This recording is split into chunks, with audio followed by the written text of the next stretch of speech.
Hello Sorax Spacers. Yes, I survived another night at the Norbreck this year, although I think the long-term effects to my physical and psychological health have yet to surface due to a paralysing state of shock. So I was at Expo Blackpool 2019 over the weekend, and as expected it was a belter. I was there courtesy of Retro on Limb, of which I am a contributor. Do check out the website, that's retroonlimb.com.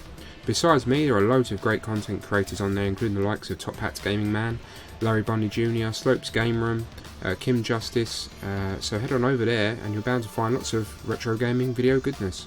Talking of Retro on Limb, it was a proud moment as Retro on Limb had their very own panel at Play Expo this year, which was a great achievement for Steve and everyone else concerned. The panel talk went really well, lots of good questions from the audience and interesting responses. Unfortunately, Ian Lee could not make it due to transport issues. I know the feeling as my train was cancelled due to flooding as well, but thankfully Big Boy Barry stood in and done an excellent job. The red hot tip-top non-stop one-stop shop roller coaster ride, and his Big Boy Barry has arrived at Play Expo. Let me hear a round of applause again, please. This poor kid in the Pokemon top, he's got no idea who I am, but he's smiling anyway. The Ministry of Retro Gaming also had a big presence at the Expo this year, with not only a large chunk attending, but with Trista Bytes moderating some panels and Gaming Muso having his own set.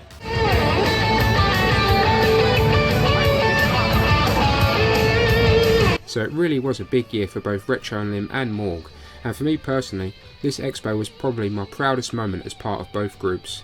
Seriously well done to all. The Expo, as you would expect, was packed with games, my favourite being the arcade section. There are a ton of arcade cabinets to play, which is a real treat, all on free play over the Saturday and the Sunday, pretty much everything you can think of from over the years.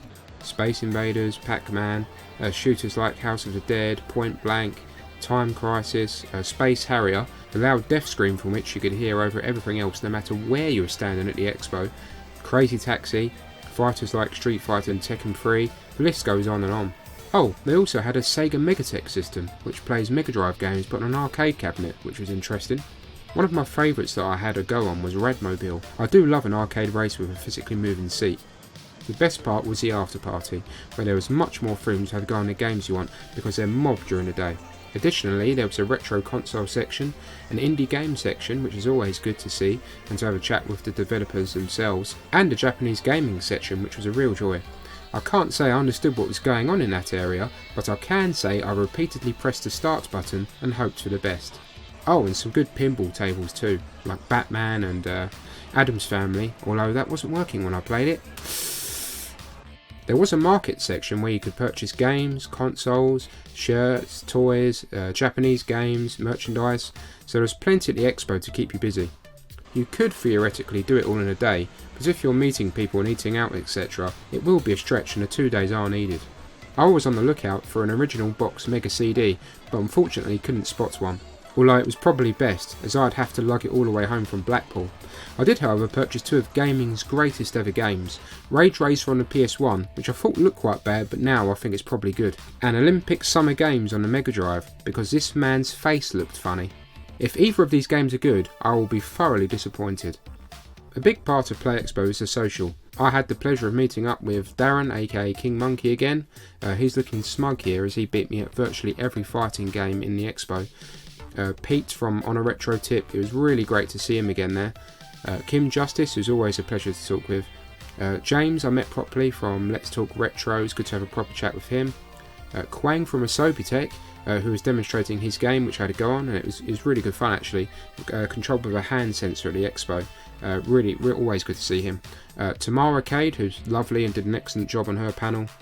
Mean Machine Dean, didn't get a chance to talk properly to Top Hat Gaming Man or Lady Decade. Lady Decade, I absolutely love her humour, she's brilliant. But it was good to see them there and to listen to them on their panels. Laird's Lair, Stan PC Gaming I met briefly, 80s Nostalgia, Tutti UK, again I briefly spoke with.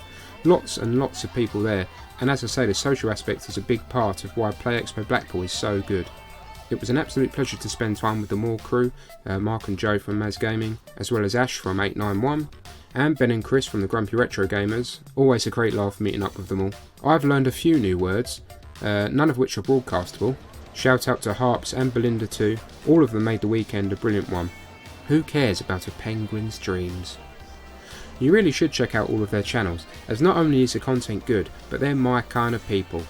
You'll find links you can click in the description below. Got to be clickable, otherwise they wouldn't be links, but merely blocks of text, wouldn't they? We had a stroll around Blackpool whilst there on a diet solely consisting of chips, and later also had a little look around Manchester too, where we visited a retro gaming shop named Rewind. Two inconsiderate morons got in on the shot as I was taking a photo.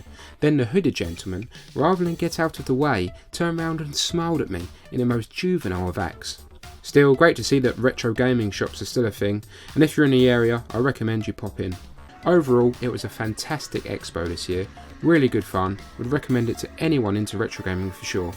Special thanks to Retro on Limb, and congratulations once more on their first panel at Play Expo, with hopefully more to come in the future. I've been Sorax, watch this space.